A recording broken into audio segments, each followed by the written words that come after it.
به نام الله بخشاینده و مهربان. السلام علیکم و رحمت الله و برکاته. تماشابینان عزیز، من امروز خواستم با شما درباره دوست داشتن الله بندگان را و همچنین باز یک چند حدیث صحیح کوتاه را بیان کنم. آغاز میکنیم از ترجمه معنای سوره آل عمران آیت 31. ای پیامبر بگو، اگر دوستدار الله باشد پس پیروی من کنید و با ظاهر و باطنتان به من ایمان آورید تا او نیز شما را دوست بدارد و گناهانتان را بیامرزد که او آمرزنده و مهربان است. این آیه چنین می‌فرماید که شخصانی که دعوای محبت الله میکنند ولی از امر و نهی پیامبر محمد صلی الله علیه و سلم پیروی نمیکنند، پس این گونه کسان در دعوای خود دروغگو هستند. بیایید میگذاریم به یک حدیث صحیحی که شیخ البانی نیز صحیحیت آن را گفته است. از ابو هریره رضی الله عنه روایت است که پیامبر صلی الله علیه و سلم فرمودند: الله تعالی بنده را اگر دوست دارد به جبرائیل ندا می کند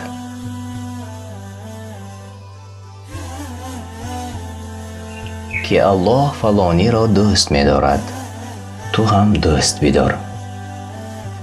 جبرائیل علیه السلام به آسمان ندا کرده می گوید که الله تعالی فلان بنده را دوست داشت، شما نیز دوست دارید. اهل آسمان وی را دوست بدارند و سپس برایش در زمین قبولی نهاده می شود. یعنی الله محبت او را در دل بندگانش در زمین جای می دهد. یعنی همگان نیز این نفر را دوست می دارند.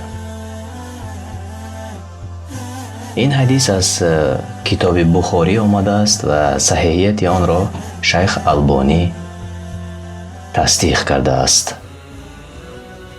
در روایت مسلم نیز به همین گونه معنا حدیث آمده است، اما در دوام آن گفته شده است: و هرگاه از بنده را الله تعالی نفرت کند، جبرائیل علیه السلام را خواسته می گوید من از فلانی نفرت می برم، تو هم از وی نفرت کن. جبرائیل از وی نفرت کرده در اهل آسمان ندا می کند الله از فلانی نفرت می کند، شما هم از وی نفرت کنید، و سپس در زمین بغض و بدبینی نسبت به او در دلها جایگیر می شوند.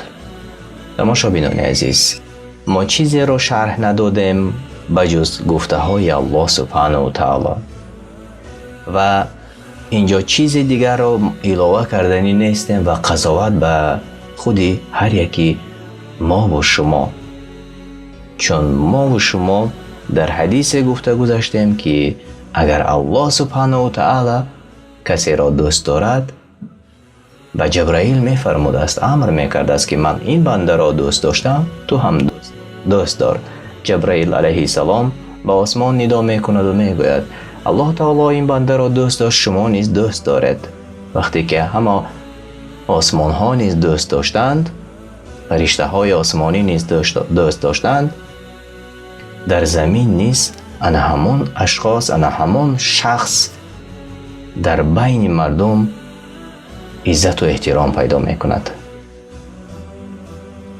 دعا می کنیم که از دوست داشته بنده های دوست داشته الله باشیم. الله هر یکی شما را در امان خودش نگه دارد و مشکلی هر یک ما و شما را آسان بگرداند. امین. تا با آخری های دیگر، السلام علیکم و رحمت الله و برکاته.